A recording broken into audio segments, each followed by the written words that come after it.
प्रधान हूँ। मेरा नाम हरिमोहन शर्मा है और गांव लहचौड़ा से मैं प्रधान हूँ। और मेरे गांव की जनसंख्या 3,500 के लगभग है और वोट 2468 है। प्रधान जी, हम अगर बात करें आपके गांव में विकास कार्य की, तो जो 2 साल के आपके कार्यकाल को हो गए हैं, उसमें से कितना विकास कार्य अब तक आपने करवाया है? मैंने 30, 31, 32 के करीब तो सौर ऊर्जा की लाइट लगवाई हैं और खड़ंजे भी लगवाए हैं 6-7, जो अच्छे अच्छे मतलब 1.5 लाख रुपए के हैं, कोई 50,000 का है। सीसी भी कराई हैं, इंटरलॉक टैल भी लगवाई हैं और ये नलों की हेडपंपों की मरम्मत भी कराई हैं और नाली भी बनवाई हैं। कहीं जो है नाली टूट रही है वो भी कराया है। तो ये काम कराए हैं गांव में।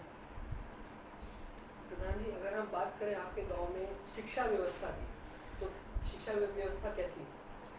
शिक्षा व्यवस्था ठीक है वैसे, लेकिन यहाँ जो है समस्या जो है हाई स्कूल और इंटर कॉलेज की आती है। इंटर कॉलेज नहीं है, हाई स्कूल भी नहीं है वैसे, जो है जूनियर है और प्राइमरी है, उसमें छोटे छोटे बच्चे चले जाते हैं। और बड़े जब ये जूनियर पास कर लेते हैं तो उस टाइम हाई स्कूल में पढ़ने के लिए बाहर जाना पड़ता है, रटोल जाना पड़ता है, खेकड़ा जाना पड़ता है, खेड़ा जाना पड़ता है। तो जो प्रधान जी गांव में प्राइमरी स्कूल है, क्या वहाँ के जो शिक्षक हैं, क्या वो बच्चों को पूरी तरह से शिक्षा प्रदान कर रहे हैं? कोई हाँ, शिकायत आपके नज़र में अब तक आई है? नहीं कोई शिकायत नहीं, बहुत बढ़िया पढ़ा रहे हैं। पहले एक हेड मास्टर थे तो उन्होंने जो है वहाँ राजनीति का अड्डा जो है बना लिया था और उन्हें जो है हमने जो है बीएसए साहब से कह के, जो गिरवर सिंह थे पहले, जो है उनसे कह के उनका ट्रांसफ़र जो है कराया था। जो है उनकी शिकायत वगैरह की थी हमने जो है और उनका ट्रांसफ़र करवाया था। तो प्रधान जी, अभी तक आपने शिक्षा व्यवस्था को और सुधारने के लिए हाई स्कूल या फिर inter junior college school, inter school आपने बनवाने के लिए क्या प्रयास किए हैं? प्रयास किए हैं वैसे। उसमें हम तो ये सोच रहे थे, अब हाई स्कूल पर पहली तो बात ये, हमारे यहाँ जगह की बहुत बड़ी दिक्कत है, एलएमसी नहीं है, जगह की बहुत बड़ी समस्या है यहाँ, हम कुछ भी नहीं कर सकते। गांव में चकबंदी हो गई है और चकबंदी होने के बाद में डोले नहीं लगे, डोलबंदी जबकि सरकारी कागजों में जो है डोले दिखा दिए गए हैं और गांव में कोई भी आदमी अपने जो है खेत में मतलब जो है काबिज नहीं है, जो नई चकबंदी का आधार पे। तो जितनी भी एलएमसी है या जो है कुछ भी है, वो सब ऐसे ही दबी पड़ी है जो है। तो इस वजह से जो है कुछ भी सरकारी भवन, जैसे कि खाद गोदाम था, वो जो है हमारे गांव में जगह होने की वजह से वो जो है वहाँ खेड़ा बनवाना पड़ा। उन्होंने जगह दी, हमारे गांव में जगह नहीं, तो इस वजह से जगह की बहुत बड़ी परेशानी है हमारे यहाँ। चकबंदी सबसे बड़ी समस्या आ रही है।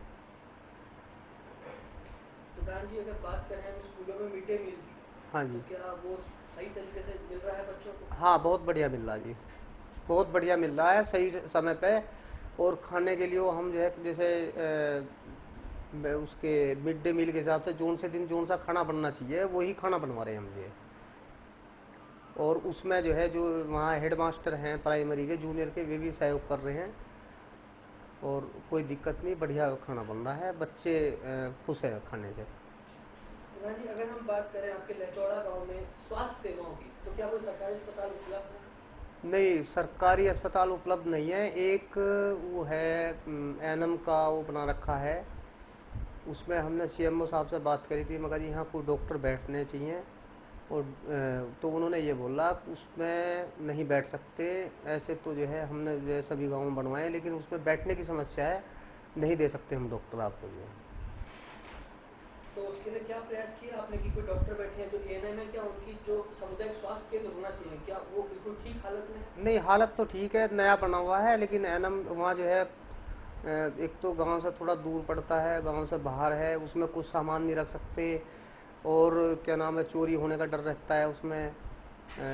सभी सामान का, जो कुछ भी सामान जैसे मेज कुर्सी वगैरह रखें, लेकिन अगर उसमें डेली आज डॉक्टर बैठे तो फिर तो कोई समस्या नहीं है। लेकिन एनम तो जो है मान ले घंटा 2 घंटा 3 घंटा बैठेगी और उसके बाद में फिर गांव में घूमेगी तो खाली पड़ा रहेगा, तो उसमें चोरी होने का जो है डर है थोड़ा।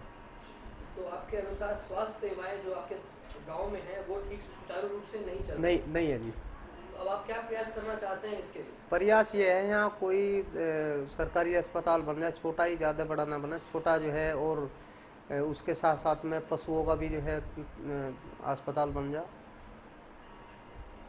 प्रधान जी, अगर हम बात करें आपके गांव में साफ सफाई को लेके, तो क्या गांव की साफ सफाई लोग अपने बलबूते करते हैं या सिर्फ सफाई कर्मचारी के ऊपर निर्भर रहते हैं? वैसे करीब जो है देखो, ये सबसे बड़ी समस्या तो गांव में यही है। अब साफ सफाई जो है, जब से सफाई कर्मचारी लगे हैं, जब से लोगों ने जो है नाली साफ करना, जो है सड़क यानी कि जो है अपने बाहर आगे साफ करना, वो जो है बंद कर दिया। अब जो है सफाई कर्मचारी करेगा, और सफाई कर्मचारी जो है पूरे गांव को कवर कर नहीं पाता जो है, तो ये समस्या है जी इसमें। तो आपने कभी क्या लोगों को साफ सफाई को लेकर जागरूक करने का अभियान चलाया, कोई कोशिश करी आपने? हाँ करिए, लोगों से बोल रहा है भाई जो है साफ सफाई करो अपने, कम से कम अपने बाहर तो करो। तो लोग कह देते हैं हाँ उनका ठीक है करेंगे, फिर उनका काम है करना ना करना जो है। क्या आपको गांव के लोग आपको पूरा सहयोग देते हैं? हाँ वैसे सहयोग पूरा देते हैं हर तरह से। देखो पक्ष विपक्ष तो हर गांव में होता है, जी बिल्कुल। कोई उल्टी सलाह देता है, कोई सीधी सलाह देता है, लेकिन मैं अपने मन से चलता हूँ। मुझे किसी बात की कोई दिक्कत नहीं, परेशानी नहीं है, और सब ठीक चल रहा है काम ये। अगर प्रधान जी हम बात करें आपके गांव में जो पेंशन का कार्य है, वृद्धा पेंशन, विकलांग पेंशन या विधवा पेंशन, क्या वो ठीक तरह से लोगों को मिल रही है? बस अभी तो जो है 8-10 महीने तो वैसी जो है पेंशन मिले होंगे, तो लोगों को जो है तो ये हो रहा भाई जो है, कुछ आदमी सरकार को कहते हैं, वह सरकार जो है जब से सरकार आई है, जब से जो है पेंशन नहीं मिल रही है। कुछ आदमी ऐसे हैं कि भाई इसी के पेंशन मिलेगी तो कुछ अपना जो है कपड़ा वपड़ा खरीद लें, और पेंशन नहीं मिल रही तो वे काफ़ी परेशानी उठा रहे हैं ये इस टाइम। तो उसके लिए क्या प्रयास कर रहे हैं आप?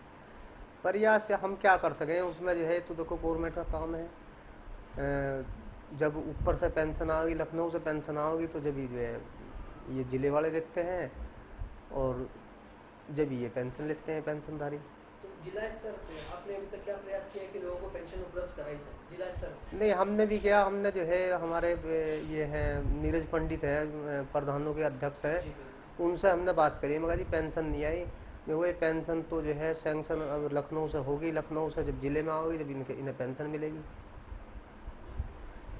प्रधान जी, अगर हम बात करें आपके गांव में जो डिपो होल्डर जो सरकारी राशन वितरण करता है, हाँ जी। क्या उसका कार्य ठीक तरीके से चल रहा है? कोई शिकायत आपके संज्ञान में अभी तक आई है? नहीं, पहले शिकायत करी हमने 2-4 बार जो है, तो लोगों के कहने पे करी थी, और उसके बाद में हमने शिकायत करने के बाद में फिर यहाँ से check in I. Check in आने के बाद में फिर लोगों ने बोला कि भाई हमें तो ठीक राशन दे रहा, तो फिर हमने जो है अपना ठीक है, ठीक दे रहा तो ठीक ही है, ठीक दे रहा है राशन। अपने गांव में प्रधान जी कितने बीपीएल और एपीएल कार्ड होंगे? हमारे गांव में 59 तो हैं बीपीएल कार्ड, और 29 हैं अंत्योदय कार्ड, और एक सूची होती है बीपीएल की जो 2002 में बनी थी, उसमें है 152 आदमी के नाम में।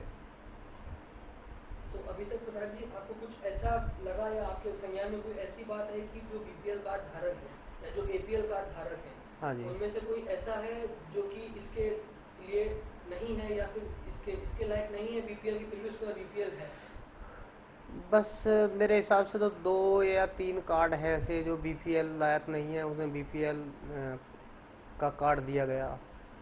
और ये तो हमने थोड़ी शिकायतबाजी ना करी, क्यों राजनीति ऐसी होती है कि उसमें जो है आदमी अच्छा भी करता बुरा भी करता है।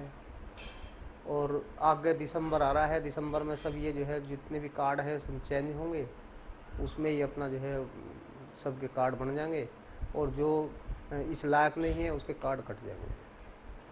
प्रधान जी, अगर हम बात करें आपके गांव के जो जनसंख्या है उसमें से लोगों की जो रोजी रोटी का मेन स्रोत है वो क्या होता है? देखो जी, गांव है, गांव में तो कृषि पे आधारित है सब किसान जो है, और मजदूर जो है, मजदूर अपनी जो है मजदूरी पे आश्रित है। जैसे कि मैं वैसे खुद कॉन्ट्रैक्टर हूँ एरिगेशन में, ज़्यादातर जो है मजदूर मेरे पास में काम करते हैं नहरों पे, नालों में। मैं करीब 5-6 साल से कॉन्ट्रैक्टर हूँ। मजदूर ज़्यादातर मेरे पास ही काम करते हैं, नहरों पे, खड़ंजों पे, इन पे वगैरह वगैरह जो है। और बाकी जो है किसान हैं अपना सब्जी वगैरह बोते हैं और ईख बोते हैं और जो है जैसी गेहूँ वगैरह बोते हैं अपना उसमें ही गुजारा करते हैं। प्रधान जी, अगर हम बात करें आपके गांव में जो लघु उद्योग होता है, क्या हाँ आपके जी। गांव में कोई ऐसा है आदमी जिसके पास जो अपना लघु उद्योग करके अपनी रोजी रोटी कमाता हो? कोई ऐसा लघु उद्योग है? नहीं, हमारे यहाँ कोई लघु उद्योग नहीं है। इसकी आपने कभी कोशिश करी? कोशिश क्या, मैं कई साल से कोशिश कर रहा हूँ। एक गत्ता बनाने वाली जो है प्लांट है, फैक्ट्री है, उसमें मैं सोच रहा हूँ कुछ लोन निकाल लूँ, कुछ अपने पास से करूँ और मैं उसे अपने खेत में लगानी चाह रहा हूँ। उसमें 10-20 आदमी को जो है रोजी रोटी मिलेगी और मेरा काम भी जो है उसमें मुझे मिलेगा जो है। तो ये आप सरकारी तौर पे चाह रहे हैं या प्राइवेट तौर पे? प्राइवेट तौर पे जी। ये खुद अपना आप शुरू करना चाह रहे हैं? हाँ, अपना आप शुरू करना चाह रहे हैं। अगर इसमें लोन की समस्या हो रही है, लोन अगर हो जाएगा तो मैं इस काम को जोड़ूंगा। मुझे इसमें जानकारी भी है और इसमें ठीक बचत भी है और काम मुझे ठीक लगा वैसे। और इसमें जो है मुझे जानकारी है कि भाई इसमें जो है इतने पैसे का सामान होगा और इतनी लागत लगने के बाद में इतने पैसे में तैयार हो जाएगा और तैयार होने के बाद में इतनी कीमत में वो जाएगा, तो यानी कि उसमें बचत भी है ठीक ठाक।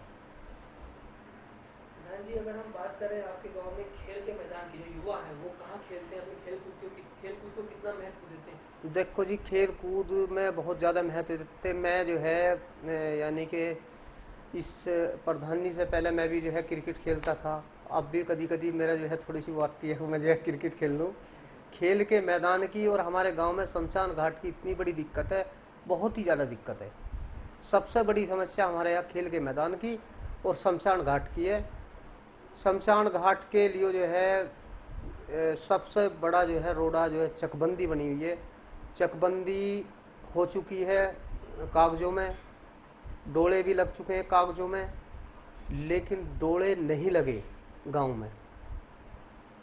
जो अधिकारी हैं, चकबंदी के अधिकारी हैं, उन्होंने बोल दिया डोले हमने लगा दिए, सब अपने खेत पर काबिज हैं, लेकिन काबिज कोई नहीं है, कोई भी काबिज नहीं है।